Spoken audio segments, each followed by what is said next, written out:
Okay, let's start. Ahoj, vítejte. Good morning, good afternoon, and good evening, and welcome to a second Mycorrhizal Encounters conversation. The Mycorrhizal Encounters series is part of Descendants of Fungi and the Ecopolitics of Sharing festival, organized by a community called 𝗏, which into English translates as Woods, a community for cultivation, theory, and art, and that is based in 𝗍𝗏 𝗃𝗃 in Czech Republic. The Mycorrhizal Encounters conversation series are organized by myself, 𝗍𝗶 𝗦𝗵𝗵𝗇, whom you can also see on your screens, and Tereza Porybná, who you cannot see on your screen, but Tereza is also here with us today. Tereza facilitated the first conversation, which took place, I think, last week, and it was a conversation with 𝗏𝗏 𝗃𝗃, a US-based mycology educator, author, and founder of Radical Mycology, and Slovakian sound artist and organizer of 𝗏𝗏 Festival, Jonáš Gruska. The conversation was recorded, and you can watch it on YouTube channel of Institute of Anxiety. Today's Mycorrhizal Encounters are going to be about an hour and a half long. This session is also going to be recorded and streamed on YouTube, and you can engage in the conversation by posting your questions into the Q&A box, which you can find at the bottom of your screen. And we will get to your questions at the second half of the session. Thanks for joining us today in this exciting conversation, and I hand over to 𝗍𝗏, who will introduce our guest. Thanks, Lenka.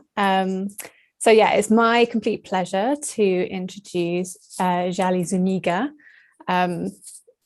Xalli is a multidimensional Mestizx artist, academic, and curator born in Mexico City, who explores mycorrhizal, anti-colonial, and feminist art education.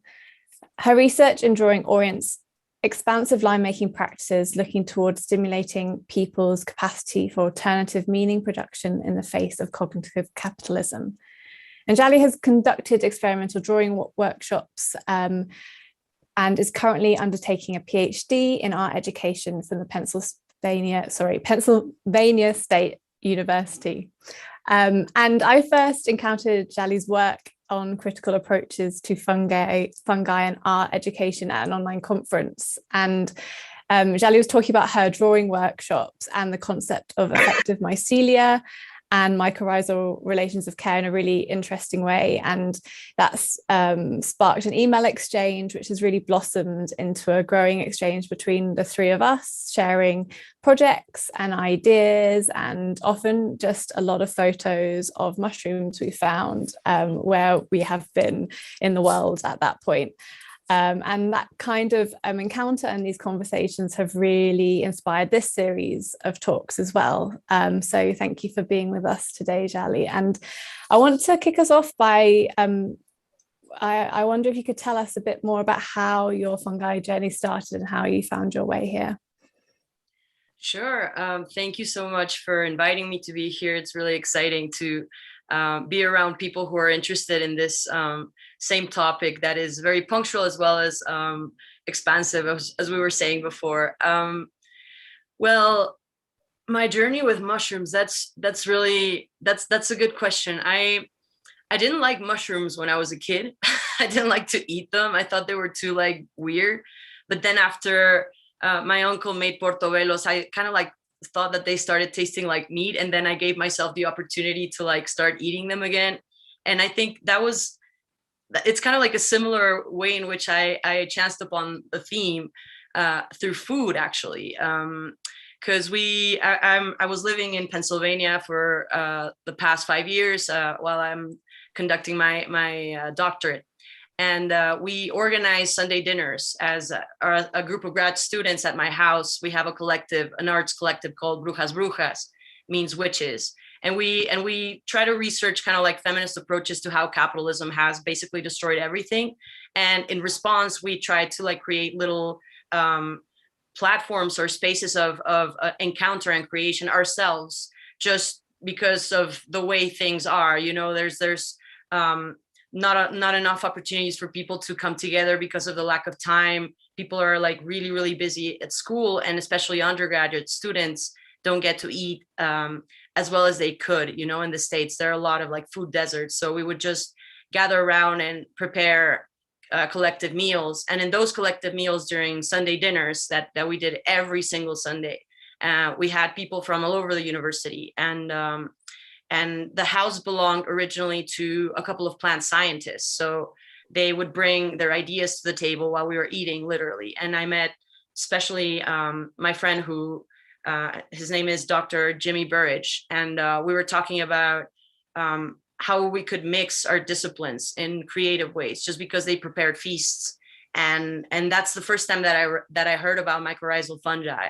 And he recommended that I read The Mushroom at the End of the World because of my anxieties with like the collapse of livable landscapes and so forth. And that was very soothing. So we started to meditate together and create this little mycorrhizal community at Penn State that allowed a lot of people to feel supported in spite of the precarity that is very much the case, you know, for what is beginning to be called the precariat as a class. You know, all of the people that don't get access to these networks of support that maybe perhaps in the past existed. And for me, that became kind of like a model to explore through my own research in feminist approaches to art making specifically. I thought it was really compatible. So the more I learned about it through my friends and through what they recommended, it was just very organic in that way. So. Thank you, Xalli, and thanks for mentioning the work by 𝗂𝗏 Mushroom at the End of the World, because we're also hoping that 𝗂𝗏 will join us for a conversation in the future as well. And yeah, and what you were just saying about your, so it seems that your path to mushrooms also went through the gut, right? Yeah. Oh, definitely. Absolutely. Which actually is not that far from the way how people in Czech Republic engage oftentimes with mushrooms. So I don't know whether you know that, but Czech Republic is one of these mycophilic countries where, you know, over 70% of Czech population engages in mushroom hunting every year, collecting edible mushrooms. So there is a very strong relationship to mushrooms as edible things, but not maybe that in the sense of thinking about mushrooms, for instance, as healers, whether it's in medicinal sense or spiritual sense. And I was just wondering whether you could maybe take us from Penn State and the US to Mexico and tell us more about how people in Mexico, and I guess various groups of people would engage with mushrooms differently, how people maybe historically and maybe also now how people engage with fungi. Is that a big thing, or do you see any new trends in developing in the country around mushroom culture? Mm-hmm. Yeah, well, I mean, that's such an important question right now, because there's a lot of anti-colonial efforts, you know, to like knowledge production, you know, like to seeing how it is that we know what we know, and that's actually what is happening here. So just because it's a funny thing to mention, Pennsylvania is like, I think, one of the largest producers of mushrooms in like the continent. So like that was relevant, like going there and moving here to Mexico. Like I decided to maybe ground my research a little bit more, because obviously the more local, the more global, like ironically. But so I started reading about mycology and ethnomycology here in Mexico and how they developed. Actually, it's a fairly new line of research compared to how it could be. You know, it's like, I think the 1950s was like the official starting point for official research to happen, because before that, what happened is that, I mean, I don't know if like this society is very hard to pin down, because the point is diversity kind of like marks everything here in terms of biodiversity, like cultural diversity and so forth. So there's a lot of little pockets that have different types of relations. So I don't think I can convey like a fair enough general picture, but I can say something to, well, in terms of what I've read. And as far as I understand it, it's because of colonization that a lot of this knowledge was entirely lost, because anything that had to do with mushrooms was turned into something that had to do with the devil. So that was like punished.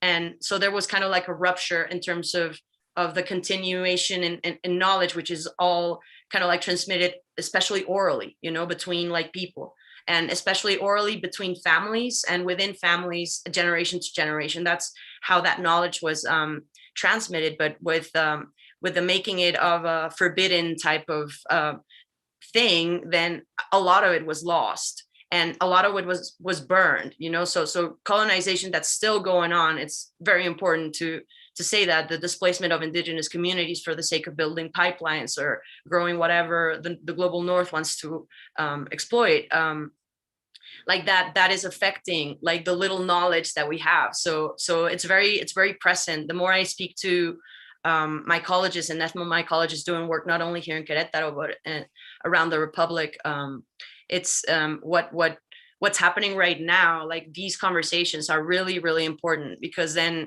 like we can get more people interested, because they need taxonomists. They're saying that at this rate it would take like 4,000 years to get to the amount of mushrooms that exists, you know. Like it's like we've only explored, I think, like 7,000 species. So in terms of like their medicinal value, like I think because you were asking, well, there's a famous story of Maria Sabina, for example, like this indigenous healer who used mushrooms, and there's a lot of like cosmology that's super interesting, you know. Like mushrooms poetically were so important before, you know, to a lot of like indigenous cultures, as you can see from the little evidence that we have, because of their hallucinogenic properties, you know, like specifically, which is something that, you know, especially during the Reagan era was kind of like banned. So you got layers of blockages on top of the colonization. But Maria Sabina's story is like fascinating. You know, she was this indigenous woman who basically lost her father, and then her mother was widowed, and so they had to fend for themselves, and they went into the woods, which is something that happens, you know, when you find yourself in a situation of precarity, and this happens in a lot of indigenous communities. You go out to forage because that's what you can get, you know. That's the notion of the commons and so forth that is becoming lost. And so Maria Sabina went and like grabbed all these mushrooms and started tripping, and out of like the experiences that she began having herself, she developed like a whole way to heal other people, just by understanding like the configuration of maybe consciousness beyond rational, you know, like rational, the way rationality and the liberal mindset kind of like crafts the mind to think, you know, and kind of like a monolithic, like unilinear, no diversity, no change type of way. So mushrooms actually heal the soul, you know, like they're not just a thing. They're called different things. In Michoacan, they're called, for example, the flowering of the earth. Like that's what they're regarded as, you know. So it's like connection. They're not just a thing that's separate, you know, like that's growing on top. It's like the earth manifesting itself as something magical, you know, that with healing properties beyond, you know, the pharmaceutical notion of just taking something to you know, deal with your headache or whatever. This is like a soul type of cleansing situation, which I think is beyond beautiful. And it's such a shame that we haven't explored it because of all these biases, you know. So and well, there's many other ways, you know, like there were also the Nanacatl in Aztec language. That means the flesh of the gods. So that's another way you can say, you know, like this is how they're conceiving, you're eating, you're becoming, you're performing, like the god is acting through you, you know. It's not a person that's outside, it's everything is connected. And so it's just fast, it's really poetic, you know, in that sense. And during colonization, so the flesh of the gods became the blood of Christ. So a lot of indigenous communities have, you know, like developed syncretic ways to like associate to that ancient knowledge. In the same way we have like imposed figures of Christianity that indigenous people were forced to adore, you know. And so I'm just thinking of the Virgin of Guadalupe, who is Tonantzin, you know. It's just like an imposition of signification, but still with some sort of power that is still very much grounded in the earth. So I don't know if that helps like paint a little picture. Did you want to follow up with anything, Lenka, on that? No. So I want to take us next then to your art projects, which is where I first kind of encountered your work. And it was your drawing workshops in particular, but maybe you could kind of take us through some of the ways that you're bringing together these ideas around fungi and mycelium into your art practice or your art education work, and the role of kind of art education and social and environmental change, and how you kind of position those things together.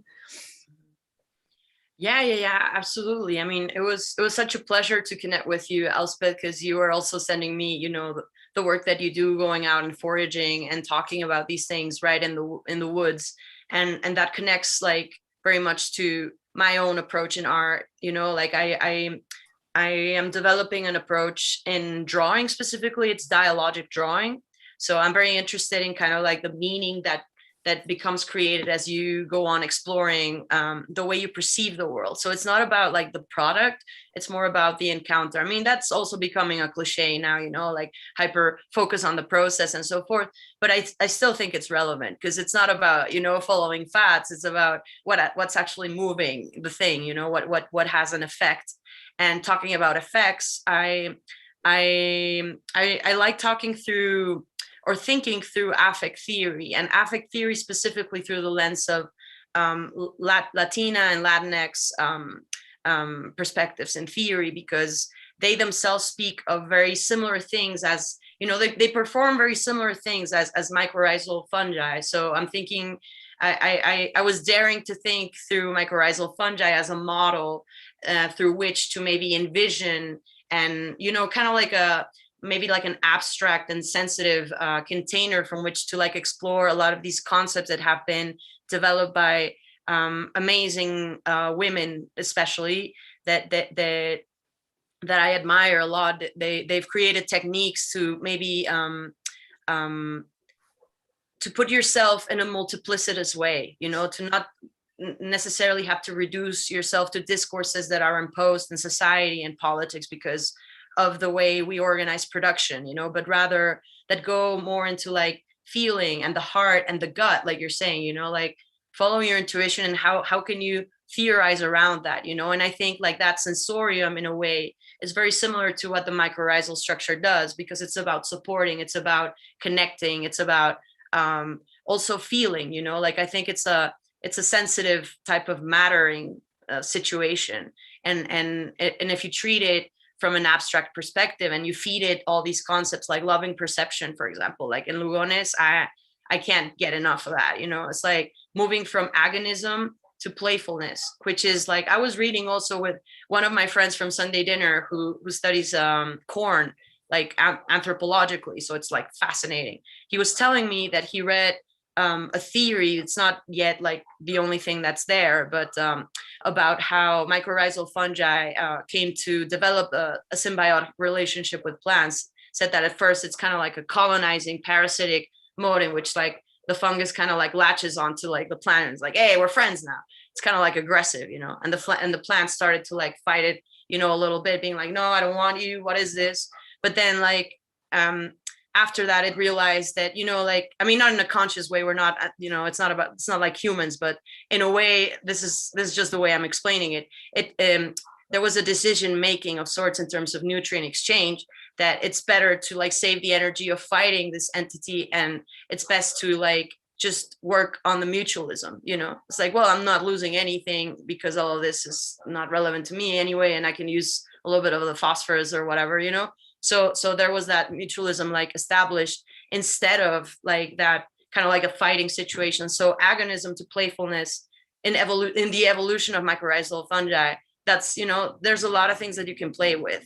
So it's really exciting to me because I use dialogic drawing to explore all of these concepts, you know, like differential consciousness, for example, 𝗟𝗏, which is very similar to Du Bois, what is it, like double consciousness. I think that you're able to like shift from worlds of meaning, and I'm entirely interested in that because I'm a mestiza woman, so I'm made from a lot of layers of worlding, even though you can only see like the white passing layers. So this is really important in our culture because we're very obsessed with identity because we don't know what it is. We haven't been necessarily put in a place where we can make decisions, you know, as to how we see ourselves. So like working especially with children is important, you know, like through these things, and then what they're drawing. And if you're also like thinking about developing sensibilities through drawing, you're just like deeply observing,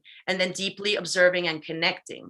So for example, I have an ongoing project right now with Dr. 𝗍𝗏 𝗍𝗏 in Brazil, and it's called 1 billion slow exploding seeds. And what it is really about is just getting people in academia to go out of their cubicles into nature and then experience a drawing exercise that is based on Bruno Munari, this Italian designer's exercises on drawing trees. So it's about deep observation. So like, look at the tree. It's like, don't be afraid to like not get it right, but just look deeply at how like a branch like becomes two, and then that becomes two. So it's just a revelation of patterns, and the revelation of patterning through dialogue also can be expanded onto more political themes, you know, but it has to start from the personal. So that's what I'm doing with 𝗍𝗏, and he's an expert in growing food, basically. So he builds vegetable gardens, and his approach to life is very similar to mine. So we decided to make something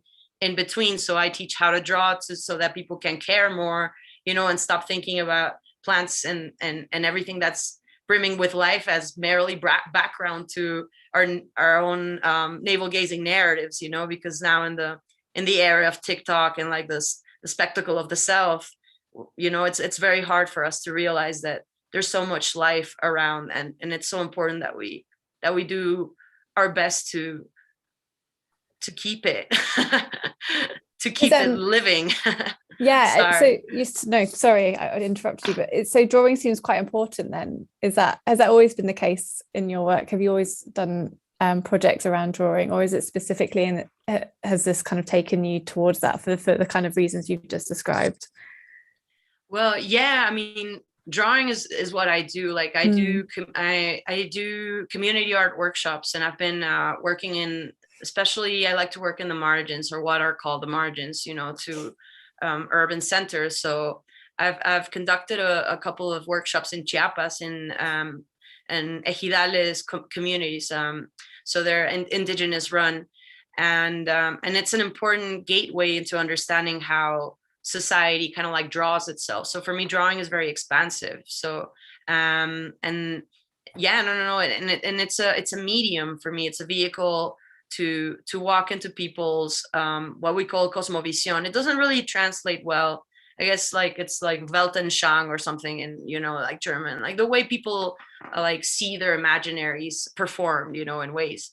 And I think that's fascinating, because if you're able to tap into that, you know, it's like a living matter. And for me, that's very similar to fungi, you know, it's not defined in the terms of categorical separate type of thinking, but it's more about binding and connecting, you know. So drawing for me is doing that, you know. For example, I mean, it doesn't have to be the way anybody sees the world, you know. Like I just went to an arts residency program where I proposed to treat migration as a type of drawings, for example, you know, like the displacement of the body over the territory, as the territory taking it as a memory, you know. So that's a way you can play with drawing in a more abstract sense. And then I learned with another friend who works in the similar way with the body. So the body is like, you know, like the body to her is what drawing is to me in dance.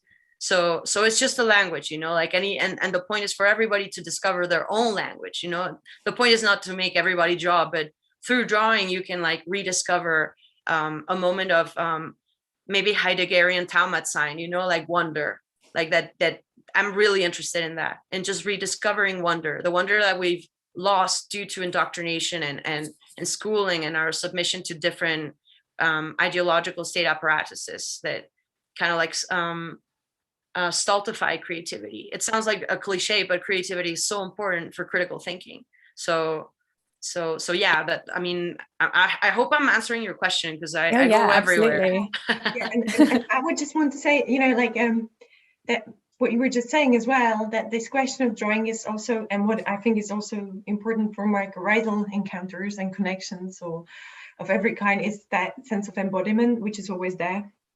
that it's never disembodied, right?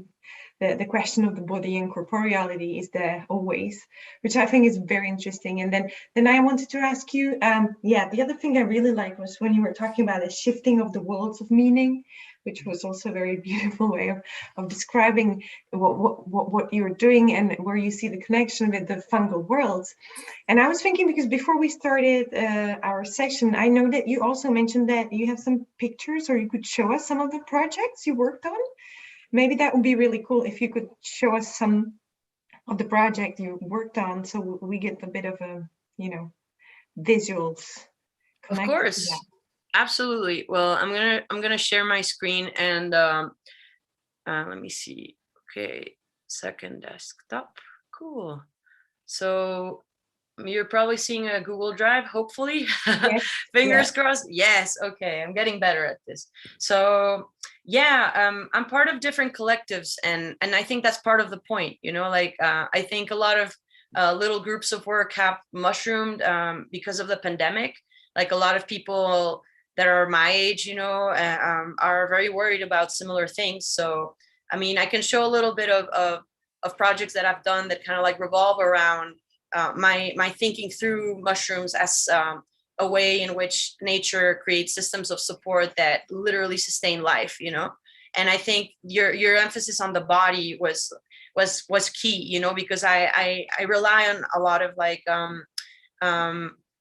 ecologically oriented approaches to feminism. So Vandana Shiva also theorizes how it's the body of women and the body of land, that are constantly violated, by forces of extraction. So all of that is very present. So for example, like where it starts, this is just like a collage of a drawing, a workshop that I did at Penn State, because it's very much connected to also mental health. So a lot of institutes reached out to us and saying like, hey, would you mind, conducting like an exercise because people are suffering. So that is another way in which like the healing properties or the healing aspect in fungi is also connected to the healing aspect of what we do in art. I think that's very relevant. And I mean, in terms of, so this is a new project that we're doing. We're going to Amealco. A couple of people that I met at the residency, we formed this new collective. And Amealco is an area in the south of Querétaro that is known because of mushroom growing, actually, because it has the right conditions and climate. And right now it's been raining a lot, so you can see a little bit of how it's flooded.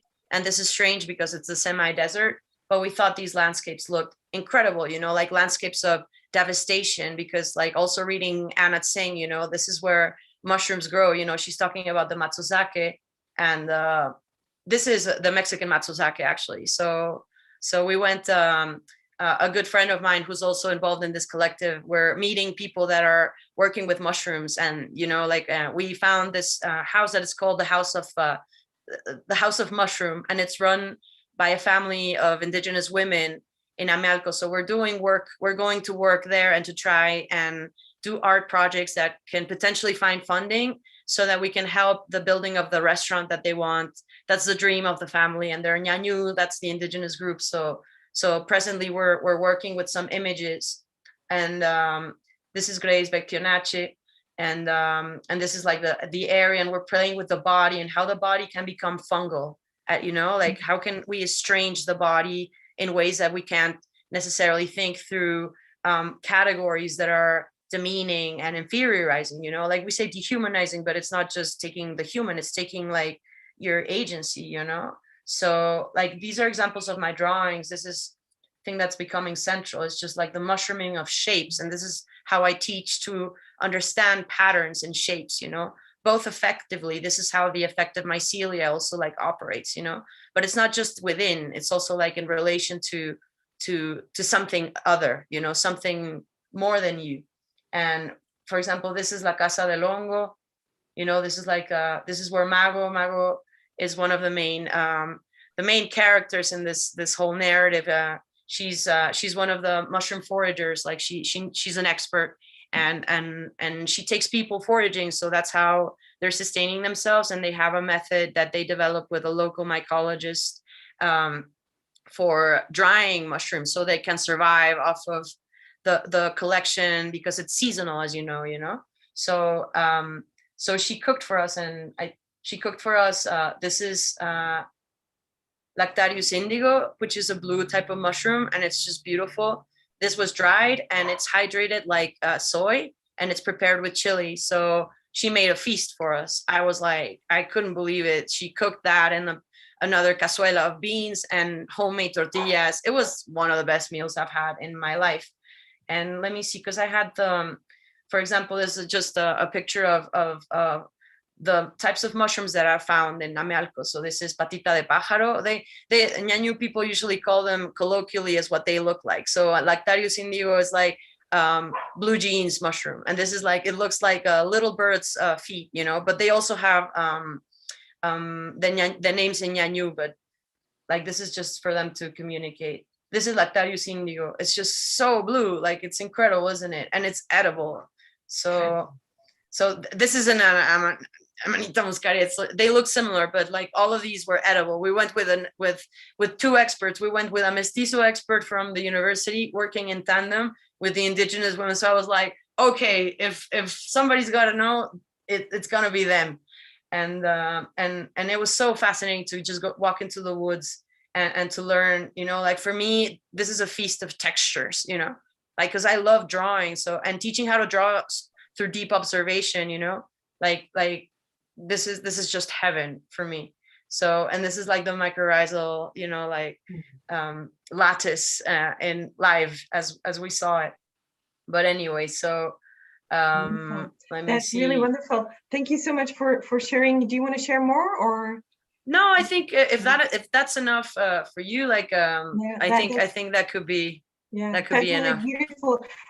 So that matsutake, I'm really interested. Is it also very smelly like the one Anna-Tsing talks about in her book?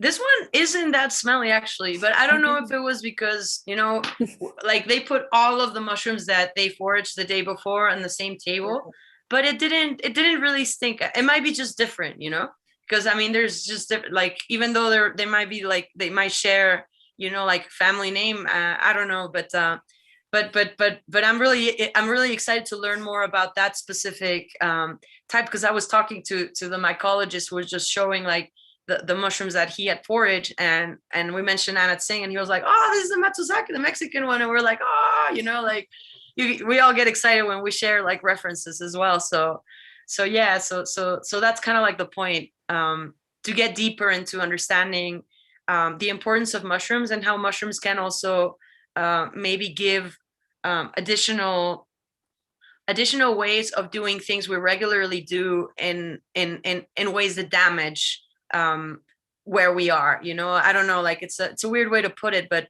I'm really interested in things such as like microremediation and the possibility of healing, like for example, like water systems here in Mexico that were completely destroyed because of colonization. So that's kind of like the way to generalize it in ways, like how to heal together. I think that's a way to put it, because that's also in Latinx feminisms, and it's also very much core to my practice in drawing. So yeah, that blue mushroom looked incredible. That color, amazing.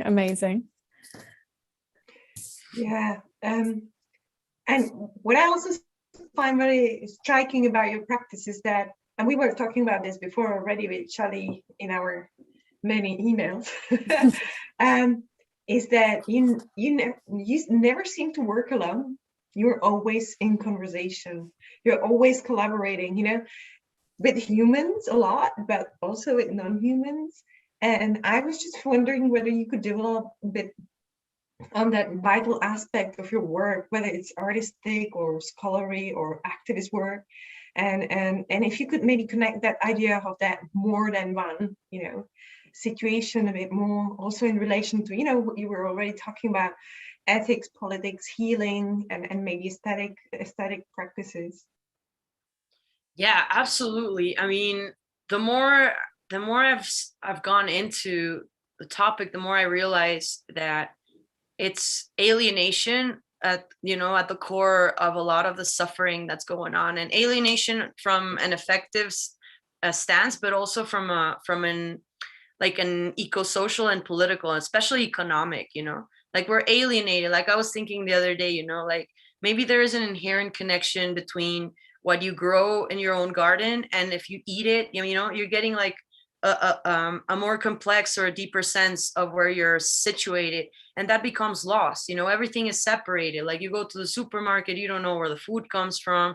Like you're meeting people, and you're forced to more or less relate to people through maybe transactional ways of exchange instead of sharing. So I don't know, like I love reading these books that are more or less all intertwined in the subject, like Braiding Sweetgrass, for example. So 𝗏𝗏 talks about reciprocity and gifting.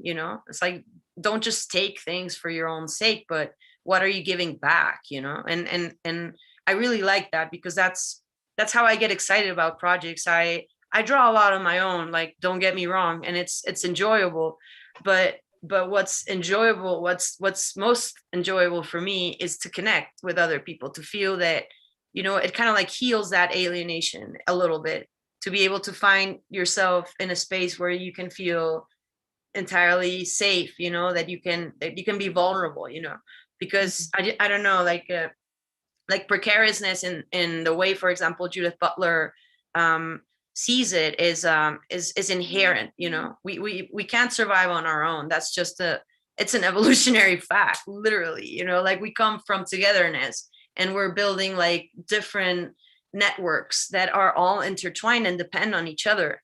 But like humans, or the most powerful of humans, have developed like perceptual regimes that kind of like tell you that it's the opposite, that it's you on your own and your bootstraps, and you shouldn't rely on anybody else. But it goes against like your natural configuration, if you can call it a way, and it's just for me, in a world where we're wasting so much, like we're wasting things, like that which is waste is a construction. It could be something that could be useful to somebody else. So yeah, no, I mean, like everything I do, I try to make it through collaboration, because it makes me feel alive. I don't know. And I mean, I guess that's the selfish part, but it's nice, it's nice to help and be helped, and feel like there's care. I mean, it sounds like very cheesy, but to me it's essential, especially now, and like in the pandemic, like we've lost touch even more, and all these rhythms have become completely different, so it's important that we learn how to develop meta ways to support each other, in the face of constructed precarity, in the face of a system that is trying to dissolve like systems of support that exist in terms of unions, in terms of like healthcare, etc. We rely on these on a metapolitical social level, but we also rely on the systems of support that are very much alive and sustaining life, and we don't give credit to, like it's just, yeah, we're ungrateful. So I guess we need to ask the fungal world a little bit of forgiveness.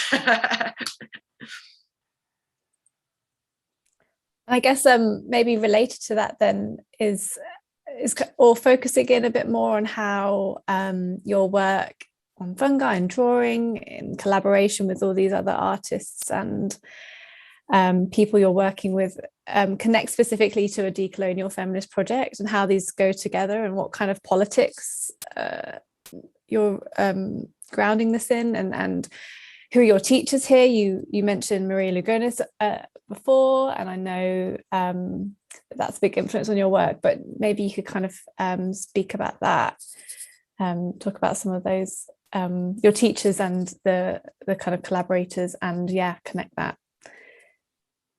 Yeah, absolutely. Sorry, I waffled on for that question. I started somewhere, went to another. No, but it's nice, because it's so funny, because I like to free think like that, sometimes it's not elliptical as beautiful. Yeah, but I tried to bring it back, and then I was like, I don't think it does. But I think that's anti-colonial. I think you're performing anti-coloniality, because it's like the non-linearity in that sense. Like that's something that I practice a lot in drawing. You just got me super excited, you know, just in the way you're connecting ideas. You know, you don't think you have to thread it back. It doesn't matter where you're going. We call it debrayar in Spanish. And that's how I teach to draw. It's not really teaching. It's like learning, you know, like weirdly together. But yeah, no, I can talk a little bit about the theory. I mean, one person that I really get excited about is 𝗘𝗶 𝗬𝗏 𝗂𝗃. She's an Aymara / well, mixed race, not really mestizo. I don't want to call other people that, because that's a very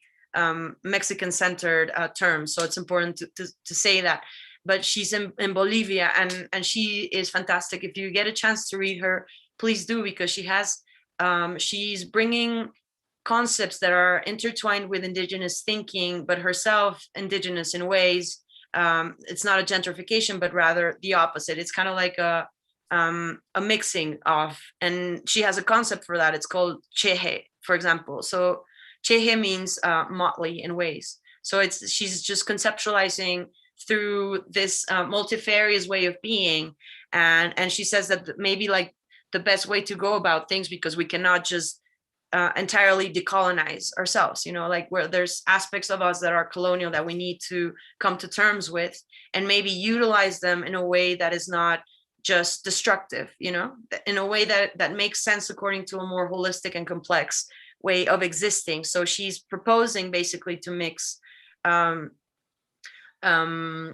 European epistemologies with more indigenous ontologies based on sensibility and ethics, so grounded. So maybe, like she says, then maybe like a conjoinment of those two might be interesting, you know, because we can't just throw the baby out with the bathwater. We can't do that with ourselves. We are mixed. So that's a person that I really listen to.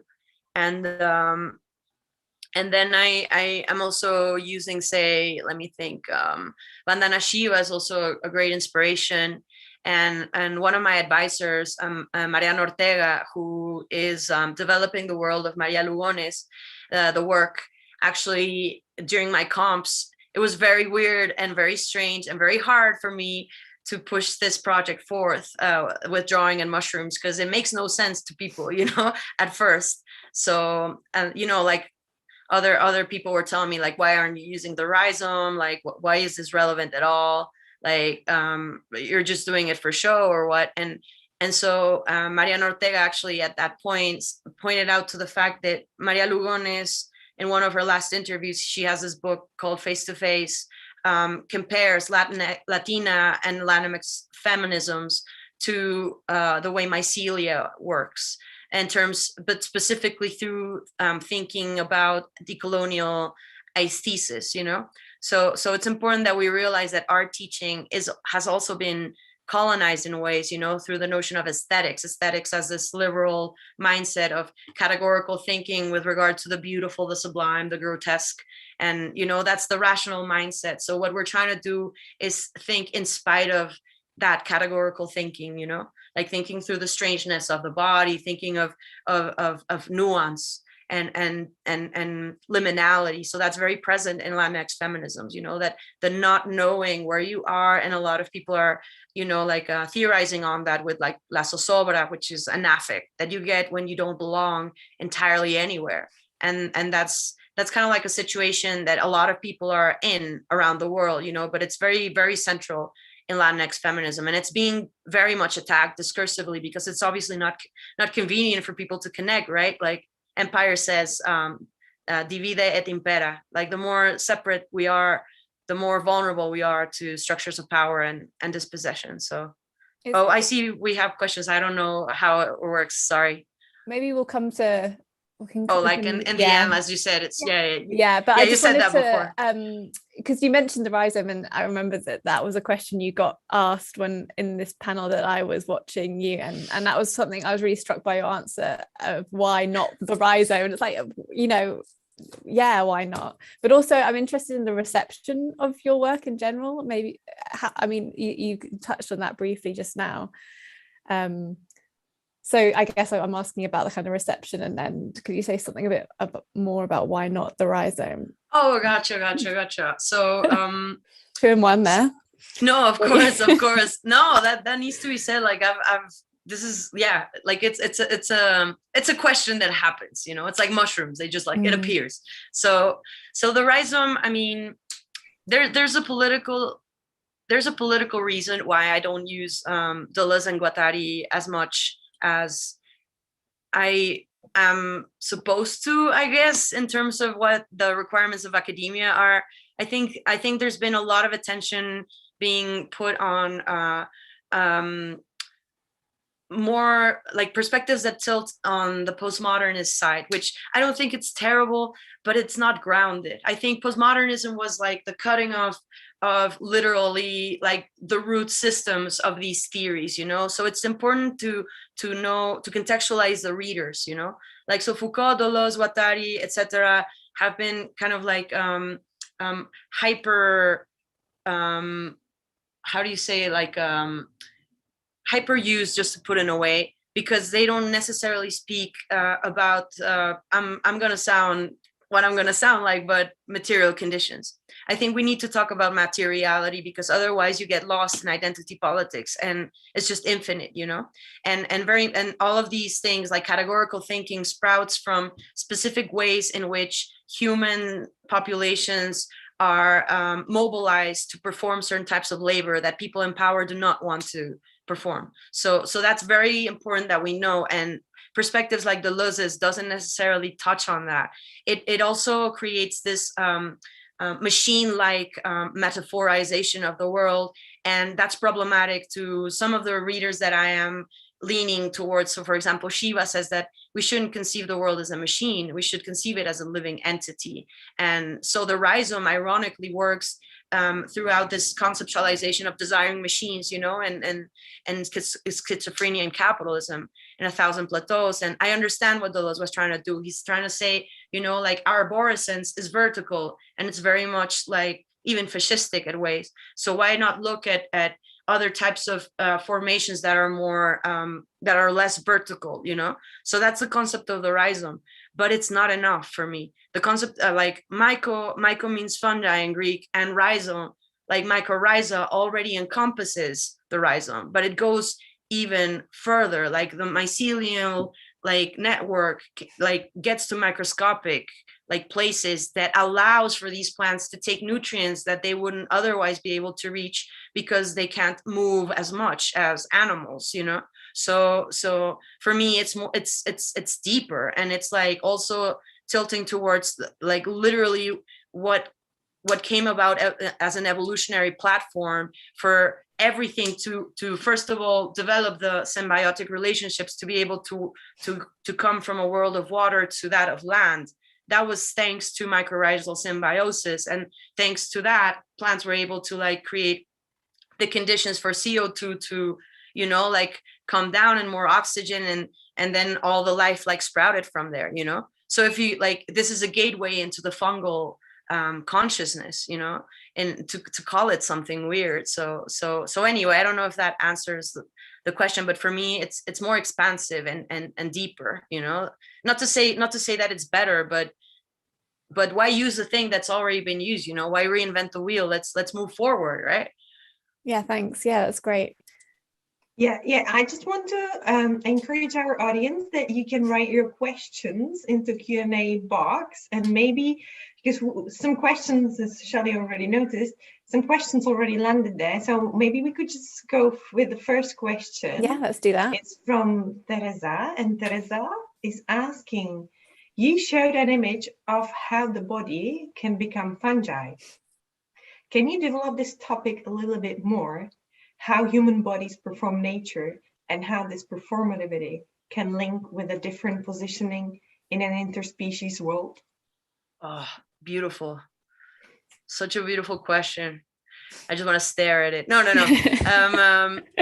Well, I mean, that's kind of like the point, right? Like, I approach anarchism, like if I'm very blatant from an indigenous perspective, you know, like the anarchism that was performed by matriarchal society, say like with the 𝗟𝗏𝗽𝗏, you know, like that that specific way, or even in Kurdistan, you know, like the way they're developing like feminist grounded approaches to horizontal ways of exchanging nutrients and information, you know. So I think that's crucial here. So in a way, I mean, the body becoming fungi, you know, we're estranging the body in the takes that we went to Amalco, and with one of my friends is a filmmaker and the other one is a dancer.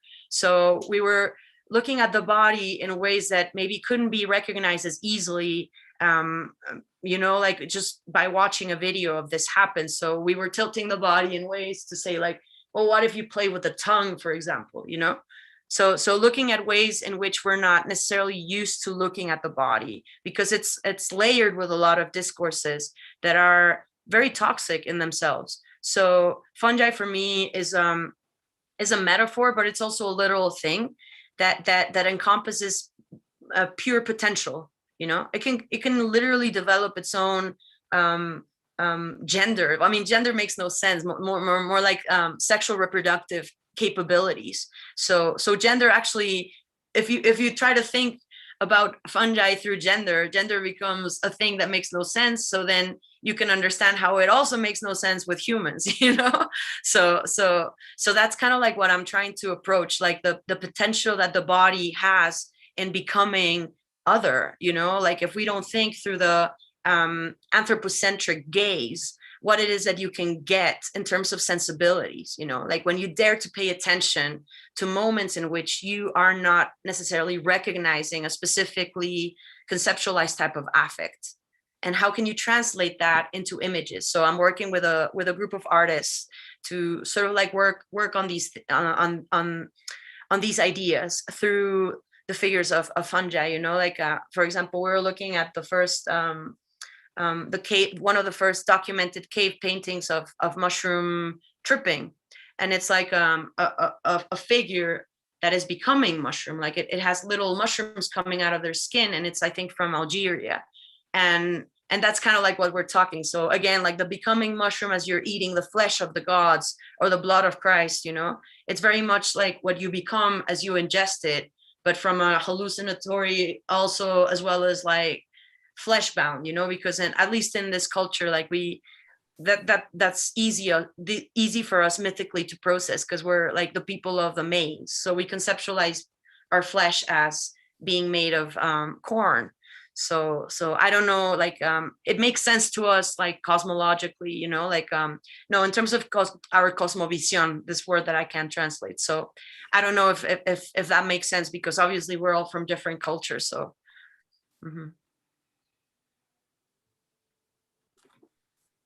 Thanks. Yeah, and there's a follow-up, not a follow-up, another question. So and I'll read it out. Anna Singh writes in her book, "Mushrooms are good to think with.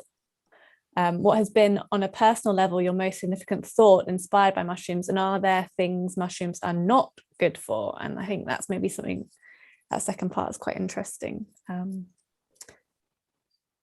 Yes, well, I mean, I guess the second part would be like, obviously, well, I mean, like you have to be careful with like toxicity, and you know, you can't just use them for everything. I can't just like, you know, necessarily maybe solve domestic violence with a mushroom, you know, like it's something very punctual. But let me see. But just to kind of continue that, I think mushrooms are really, or fungi and mycelium and mycorrhizal are very attractive as a metaphor, you know, especially within for artists and theorists and especially right now. And I wonder what are the limits there, or have you encountered any limits or problems in your work thinking through about mushrooms with your drawing practice and rooting this in the kind of decolonial feminist project? Well, of course, I mean,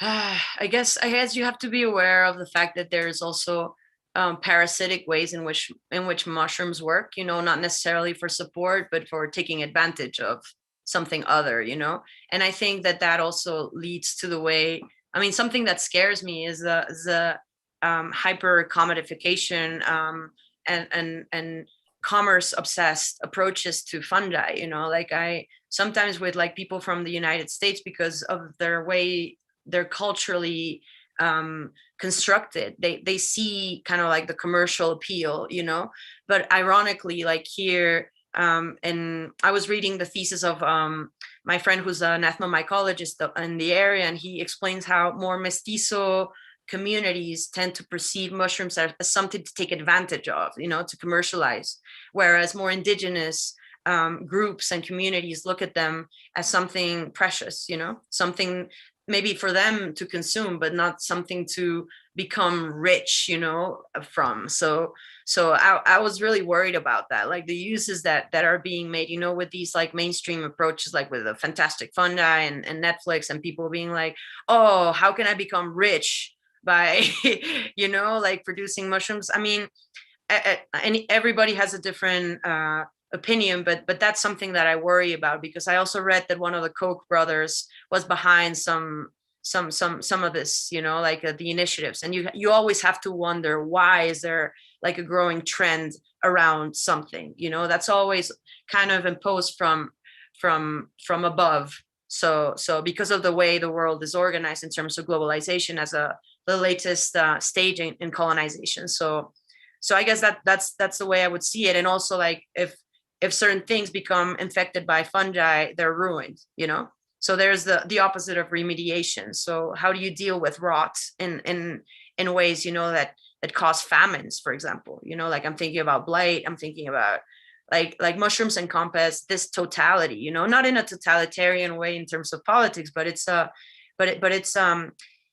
contronym, you know? So it means opposite things. So it's more about how you're using it and how you're orienting it and how you're accepting some of this maybe negative impacts, because you cannot, you know, we can't be purist. You're moving a foot, there's going to be backlash in some way or form. So we have to think in more complex ways, you know, like as if we were playing meta chess, you know? So I think, as an answer to that, the best way I'm seeing it, because I went and asked like the local experts, I had this anxiety. I'm saying like mushrooms are becoming more popular. What do we do to not turn this into something that will become more damaging than it already is? And they said like, well, the answer is to go and ask the local experts. So that is a decolonial move in itself, you know, like acknowledging that there's knowledge there, you know, that is not given through like more modern or normative apparatuses for knowledge production, but rather is the other way. Like how do we come to terms with forms of direct care and mutualism that maybe perform things that aren't necessarily as positive, but are necessary for us to come to terms with greater things, you know, like coming to terms with our own shadows, you know, like for example, like in a Jungian way, you know, like you can think psychoanalytically. I don't know. I think, and also for mushroom tripping, you know, if you don't do it right, it takes you to hell.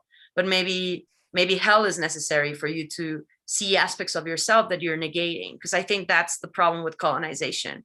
You're projecting onto the other things that you haven't resolved, that you're being too much of a coward to resolve. I'm talking to the patriarchy. But anyway, then the first one. Yeah, I skimmed over that so we can go back. Yeah. Your most significant thought inspired by mushrooms. Mushrooms are good to think with, and on a personal level. It's a big question, this one. I love that. Yeah. Well, one thing that really excites me is, and I think Peter McCoy more or less mentioned it because I listened to his talk, but I'm really, really excited into, for example, let me see if I can explain it, tapping into fungal consciousness. I mean, I would say it like that, like the possibility, because we come from that lattice. Like we're just like, the reason why mammals exist is because, you know, like the mycorrhizal structure is an open digestive system of the earth, you know, and the difference between that and us is that we have more closed stomachs and stuff. That's how we evolved to being these crazy things, you know, but thinking about like slime molds and just intelligence that goes beyond the human, like it would be fascinating to be able to like tap into that. And a lot of the indigenous communities talk about that, you know, and and people in science and research and, you know, like the more Occidental side of things are beginning to pay attention to that, because it's not just made up, you know, like, for example, like these experiences in perception, in expansive perception, like, for example, with peyote, like the Huichol people, you know, like 𝗬𝗏𝗧𝗏, like they even as kids, like they consume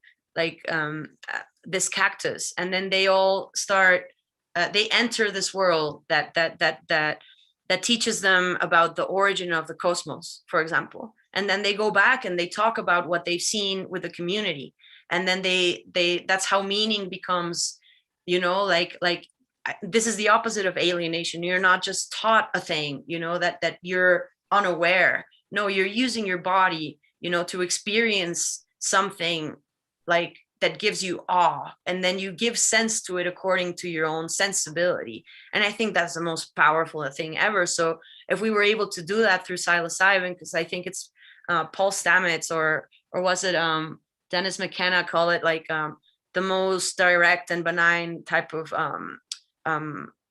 trip to tripping in that sense, you know. So I don't know, that's something that excites me. I don't know how to deal with it. It's just a thing that I take as inspiration for my art, and just to know about it, like the possibility of tapping into fungal consciousness, because imagine all the years and years and years, and how can that perceive the world? How is that perceiving us as we enter the forest, you know? Like, not putting like the importance in the center of the head of the neocortex of humans, but rather how can we feel differently and then exist as a result. Yeah, and I might develop on that more, again, back to that question of body and nature and humans and performativity. Like, I think you very beautifully explain or told this narrative of the intimate relationship, right, through the guts, right? And how humans show nature, and how nature shows its own culture and social aspects. And I was thinking, maybe if you could bring into that conversation also the question of art, and how, you know, because that psychoactive, you know, this imagining or shifting the worlds of meaning could happen through this very intimate relationship, which can happen through digestion of, you know, psychoactive mushrooms. But maybe this is experience of drawing and engaging collaboratively in a creative process could maybe be a similar kind of way of creating that fungal consciousness or tapping into it. And yeah, and if you could, yeah, but then I was also thinking, you know, what really struck me as well, and when you were, that's the question I wanted to ask as well, about this resistance to this kind of like a mainstreamization of fungal stories, you know, and how green capitalism gets into it, and how it is appropriated by you know, capitalism and entrepreneurial culture, how you always, or that focus on bodies and embodiment always, and the decolonial practice and the feminist practice always keeps you away from that kind of abstract theorization. You always go to the local or the concrete, which I think is also very, very important. And it's one of the, you know, one of the techniques I see that you're using. And that leads me to ask about that other companion you've got there now, which is that picture or drawing, or I don't know what it is, which is behind you, and whether you could maybe say something about that particular mushroom and the image of the mushroom and its story and its own connections and histories and genealogies and connections and encounters it has. Whoa, okay. I please tell me if because that was a beautiful, like that was a drawing in itself. You just drew me like so many pictures in my brain, you know? And so let me see if I can answer it. If I miss out on something, just let me know. I mean, I can start with this. This is very special. This was made by Marta, and Marta is the grandmother in the local community of mushroom foragers that I'm visiting in 𝗪𝗪, next to San Ildefonso in Amelco, and she made this. It's like, I think it's called cross stitching. I don't know if you can recognize it. So it looks like pixels. I mean, from a very modern perspective, it reminded me like of Mario Bros in ways, but like at the same time, you know, like maybe I can share something very punctual. So this weekend we went to visit them again, and that's the picture that I showed is us having a meal with Mago. Mago is the daughter of Marta, who made this this beautiful drawing. Marta is also becoming blind, so these might be one of the last works that she's able to craft, you know. So they're trying to sustain themselves through craft, through anything that is related to mushrooms, but they also make these little dolls, etc. So anyway, so I think we had a really beautiful encounter, because it's really hard for us, you know, like white passing Mexicans to do work without creating more problems, you know. Like we have, like, there's kind of like a mestizo version of the white savior complex, you know, going on. And it's a very weird situation that you're trapped in, because you understand that there's injustice and inequality, but you don't know how to use like your own privilege to make it better. And I think the way to do so is by being as vulnerable as you can, you know. Like that's just the way, you know, that, I mean, Latinx feminism, Latina and Latinx feminisms have kind of like buttressed my belief in the fact that we can connect through vulnerability. So the gut is very vulnerable like that, but it also has neurons. So it's a nice metaphor to connect through the gut. That's kind of like what the concept of affective mycelia that 𝗬𝗏 knew me for originally is kind of like working through that, you know, like fibers of connection that you cannot see, that are necessarily, but you can perceive otherwise, you know, you feel them. And then we were developing that kind of rapport with these women, like my three friends that are in this arts collective that's mushrooming right now. And it was really nice, because we had a conversation in which Mago told us the Ñañú name for mestizo. I can't pronounce it right now. I need to learn it better. That's my homework.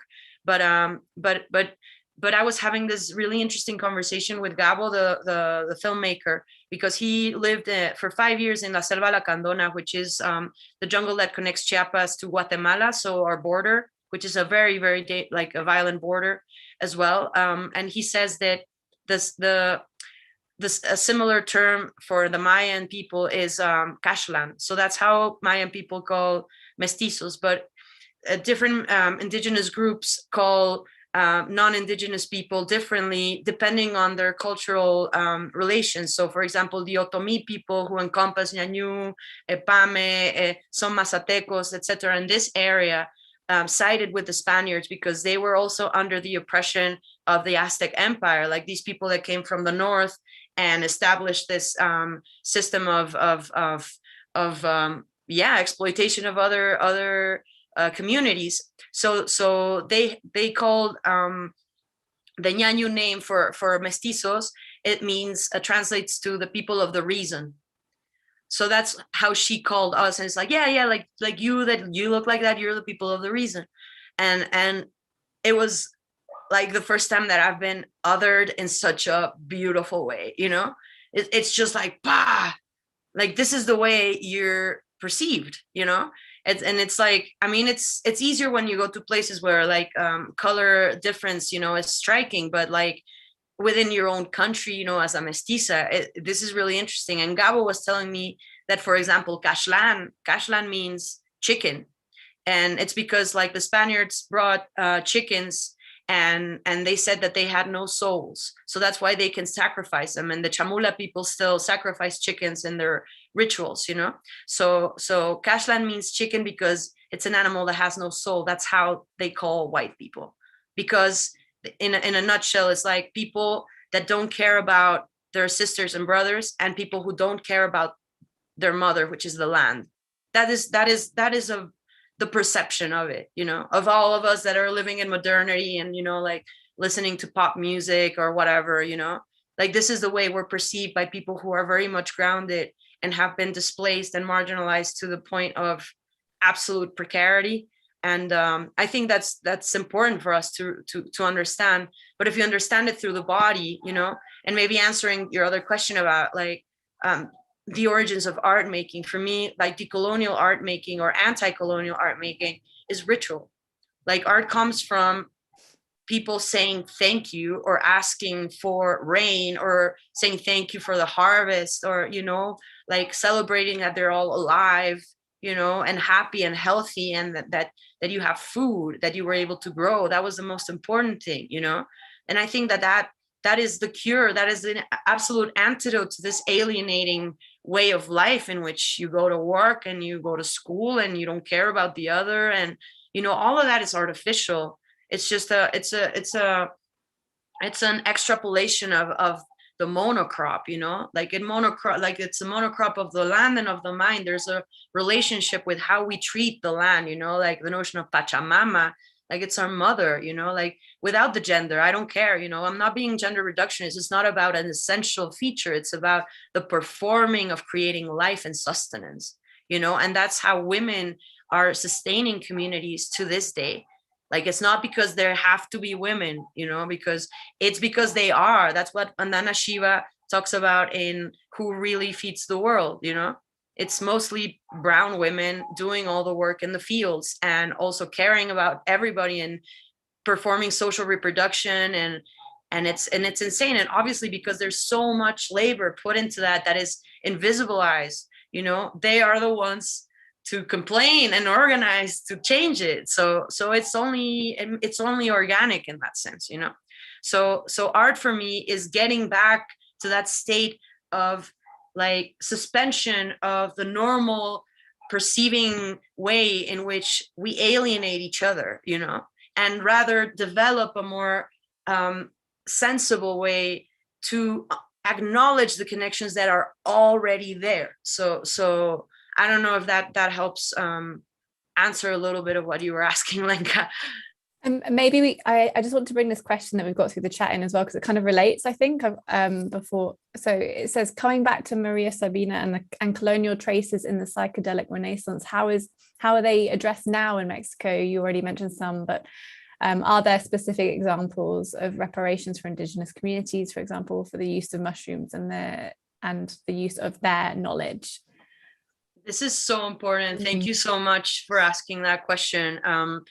Maria Sabina died in poverty and without any, like, nobody gave her anything back. Like she learned, actually an uncle of mine when he was young went to visit her, and she was so disappointed with humans, other humans, that, you know, like that she said no. So, I mean, it's just like, yeah, this is a thing that you can see I'm reacting to it. So there are local efforts. There are local efforts, you know, by like more individual people, you know, that are trying their best to create little hubs of knowledge. You know, there's an indigenous university, and the only one in the States is near Amealco, and there are community organizers that are working hard to be able to help, you know, in terms of what the community needs, not what is imposed, because that's how the government works. The government just assumes from a position of comfortable ignorance what people need, and they send, like, say, packages of pasta, you know, and they rot because people in indigenous communities don't eat pasta, you know, like they need corn. So there's this disconnection between needs and people who could actually do something. So just going there and talking to the local communities, we learned, for example, that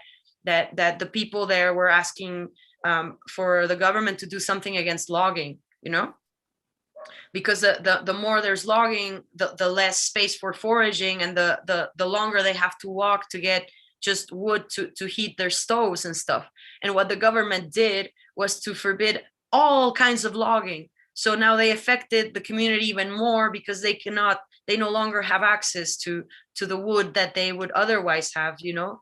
And now they need a permit from people who are not willing to give it. So this is, you know, like, there's still a colonial gaze within Mestizx. This is why I'm, you know, pressing on, you know, like even the notion of a human, I don't see it as something good, you know, like it's a construction. So unfortunately, and there's a situation also with like more first world funding to like NGOs and efforts like that end up taking all the credit for what people are doing. So that thing about like appropriation is prevalent, and and it's really sad. It's really sad because it's the people who care who are doing the most work, but we don't have like support, like official support of like sources of income that could maybe like not even income but power that could really make this better, you know. Like the story of Maria Sabina is super tragic because that's actually the start of, I think, ethnomycological studies, if I'm not mistaken, with Wasson and his wife, who were freaking bankers, and they were just like interested in that and stole all that knowledge and became freaking famous because of it, while Maria Sabina was still in the same conditions that she was. And then you have like maybe Huxley and Artaud making it all about themselves and the art and the tripping, but ironically they're not performing what they're preaching, which is ego death, you know. And ego death, I think, is one of the central things that we need to practice, not only with ourselves, but we need to find ways to turn that into a political way of working, you know. Like there are things that we're talking about and we're getting together, and this is how I'm working here. My art is not just about drawing pretty pictures, it's about learning how to fix a lot of the situations that we're in. I know people don't like that word. I don't care. They are broken. Like, and especially in terms of relations, we need to rebuild those relations, remediate them. And that's what we're doing. So we're thinking about ways in which we can conceptualize, with the help of lawyers and people in politics, maybe treaties, so that people in the communities can become guardians of their own living landscapes. It's not as easy as it sounds, because you need a lot of anti-colonial work and healing work within communities, because we're all broken. That's why the notion of 𝗟𝗲𝗍𝗀 𝗀𝗪𝗀𝗀 is so striking. Like, we were broken by colonization. How can we build each other back in a way that helps everybody, not just the ones that are always being helped, you know? Yeah, that kind of brings me to something else I wanted to ask you. And so I was thinking about Paul Stammert's famous TED talk on is it 6 ways fungi can save the world, and this idea of kind of fungi helping us save the planet for humans in the future. But for many people, the world has already ended. And I just wondered how you relate to that. And your project, 1 billion exploding seeds, kind of has that kind of optimism. So where do you sit between those kinds of ideas? Or do you sit? You don't need to sit. You can take whatever position you like, but you know what I mean? Maybe. Yeah.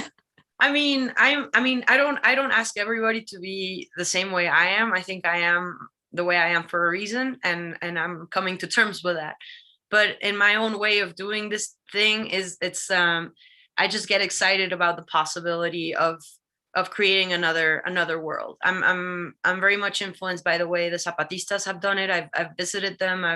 I've been really, really inspired by the way, you know, we've had conversations about feminism, you know, with different kinds of like women in struggle. That's how we call it. And I remember like there was a Zapatista woman who was like, what is feminism? And then somebody else explained, oh, well, you know, like it's going against like patriarchal structures that are institutionalized, and the way, you know, like we see each other in terms of hierarchies and inequality. And she was like, oh, that's what we do. So I was like, yes, exactly. You don't need to name the thing, whatever concept, you know, and trend it's becoming. It's literally what you're performing, how you relate to people. It's like how you're behaving, you know, and the impact your behavior has.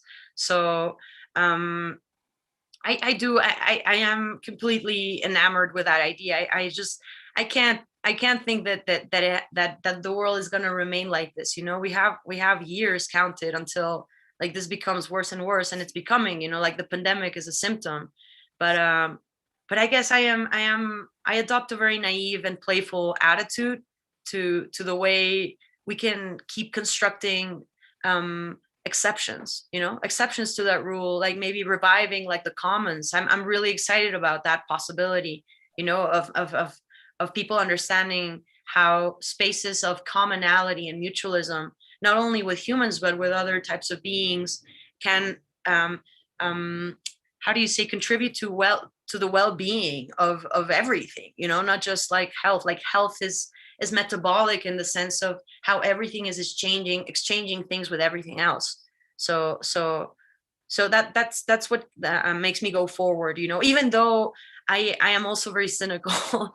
Like I also understand that it's impossible, it's too big, you know, but at least making art about it. And while like making art about it, meeting other people that are like yourselves, you know, like this is giving me so much energy to keep on doing what I'm doing, you know, regardless of the pushback and the people in power saying that it makes no sense and that I should use the rhizome, you know, like no, it's all about potential, and that really excites me because I see it here. It's still latent. It has been destroyed, but there's still like this this substance that of creating connections. Like we see it with our sisters and brothers in Latin America, you know, like I'm working with this woman from Venezuela, and there's something that connects us. I don't know what it is, and I think it's beautiful. And I think if we can hone that, if we can work on that, you know, like working through care, you know, through love, like I think that it sounds cheesy. I don't care. Like I think it's really necessary. You know, it's a binding substance that we need to pay attention to, because we're acting with each other as if we're all enemies, you know, and we're the same organism, you know. So I don't know if that helps answer. Thanks so much, Xalli. And before I ask next question, I just want to remind people, if you want to ask questions now, this is the time. Yeah, we're taking the last coming to few. the ending. So ask your question if you have one. And yeah, and I just wish Xalli and 𝗬𝗏 and everyone here, we were all, you know, in Czech Republic, in Les, in Woods, together, trying these things out, not only online, but also personally and you know, and in a playful way, as you, Xalli, also said. That's very, very important, you know, practice, playfulness. And yeah, and I'm just going to ask a question. So someone already posted it here in the chat as well, and it was a question I wanted to ask, because I asked last time Peter McCoy and Jonas Gruska whether when they were going to be born again, and they were born as a mushroom, what kind of mushroom you would want to be born as. And the person in the chat is asking that question, not only is directed not only to Xalli, but also to 𝗬𝗏 and myself. So I don't know who wants to start. Do you have? I have an idea of mine. I was Okay. but I've been inspired by, if you look behind Lenka, there's a little postcard of a slime mold, and I've got one here too that has our names on. And because I'm wearing an orange jumper, and because I've seen this one very recently in the woods nearby, I'm going to be an orange slime mold, 𝗬𝗏𝗵𝗶𝘹 polycephalus, I think, if I looked it up right, but partly because I really adore the color and it's very common near me, so maybe that's why I'm attracted to it today. I'm a slime mold, please. Xalli? Wow. Yeah. That's amazing. I love this question. It's so fun. Well, actually, let me share like a drawing that I made just quickly, because we're talking about drawing and all that stuff. And because I have two things, I would say. I would like to be a pata de pajarito, firstly, because it's the most common mushroom that you can find. It looks like a coral, and it's cooked in so many different ways. And I tried a tamal with patita de pájaro and chile pasilla the first time I went foraging, and I thought it was meat. I thought it was like turkey, because usually like people cook with turkey, and it was just that mushroom. It was so tasty, and the fact that we were like just like eating and being like, oh my God, this is everybody who was eating the tamales, they were all like, oh my God. So that's exciting, because it's common enough, and it's just so much fun to draw. And this is just a drawing of my dissertation. So this is kind of like how I envision the mycorrhizal structure, you know, and effective mycelia growing like in different types of lines, and, you know, like growth. And this is like, it could be a city, it could be your mind, you know, this is an effective landscape, you know. So this is just something that I share, you know. It's based on Vandana Shiva's take against in favor of the land, you know. So it's togetherness. In here it says, together we will sow the seeds of a future, and no panic, no threat, no fear will be stronger than our will, our creativity, and our knowledge. So that's just what it really inspires me. And it's just a trip of a mushroom that I could become, maybe not in this world, maybe somewhere multidimensionally interesting. And Xalli, do you know an English name of that mushroom which looks like a coral? Patita de pájaro? No, but I can look it up. I have the maybe we just learn it in... Patita pájaro. Yeah, it's 𝗫𝗏𝗫𝗂. Like I'll paste it in the, and I'll even put the name in Ñañú. Let me put it in the chat. Cool. Yeah, so while you're doing that, I'll answer a question as well. Okay. Oh, I'll put it in the chat to everyone, because that was just to the hosts. Let me put that in. How do you pronounce that, Xalli? I would really like screw it up, but it's like 𝗍𝗶 Okay. Like the apostrophes are really like, you have to like shorten the syllable. I'm still learning, but I'm not good enough. But once I learn it, I'll send you a voice message, and that's it. And also just to say something out of the blue, I'm really thankful, like to be meeting such amazing people, that are doing work that is just mind blowing, so it's just so much fun to be working on this topic, because all the people that are working on this topic, or the ones that I've met, seem to be very friendly and generous and excited about, the possibilities of doing amazing things through mushrooms. So thank you. I'm just grateful. Well, we are grateful. And I'm now just thinking about a project. Maybe the next project we could do is do an international lexicon of mushrooms, and collect different names of mushrooms and add the drawings in there. So it could be one of our future big projects. So let's have that recorded. There is evidence of us thinking about this. Promise.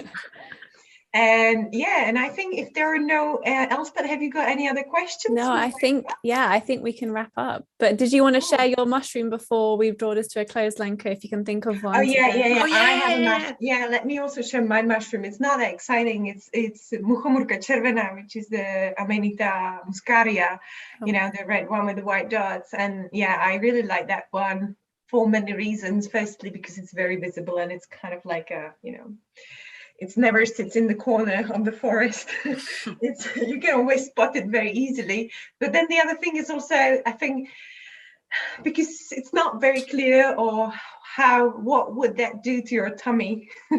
It's not very clear. Sometimes it could be a little bit poisonous. Sometimes it could be a bit psychoactive. If you cook it a lot, it could be just edible, or it can just make you feel sick, So it's something, what, it also connects to what, Xalli, you were saying about, this kind of like unpredictableness of mushrooms. So, and taking that risk and entering into that with the vulnerability, openly into that relationship, which I think is interesting and comes out very nicely with 𝗏𝗏 𝗬𝗀.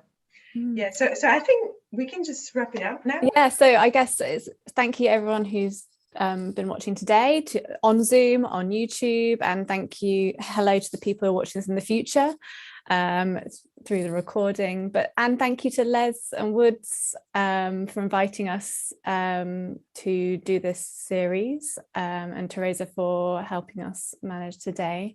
And finally, thank you so much, Xalli, for being here today. It's been great to listen to you, and it's just lots of ideas and thoughts, and very generous sharing the last hour and a half. So really thanks so much. No, thank you so much. I'm excited for the upcoming projects. So yes, and thanks everybody. I also want to say my thanks to Xalli and Woods and Tereza for managing this IT session from the IT perspective, and to everyone who came to listen to us. And I would just like to close up with the invitation to the next Mycorrhizal Encounters conversation that will take place on the 18th of November. And 𝗍𝗶 and I will be in conversation with Zimbabwe-based farmer, campaigner, and educator 𝗘𝗶𝗀, whose mission is to promote mushroom cultivation as a sustainable source of food and income. So thank you all again, and see you next time. Bye. Thank you. Bye. All right, bye.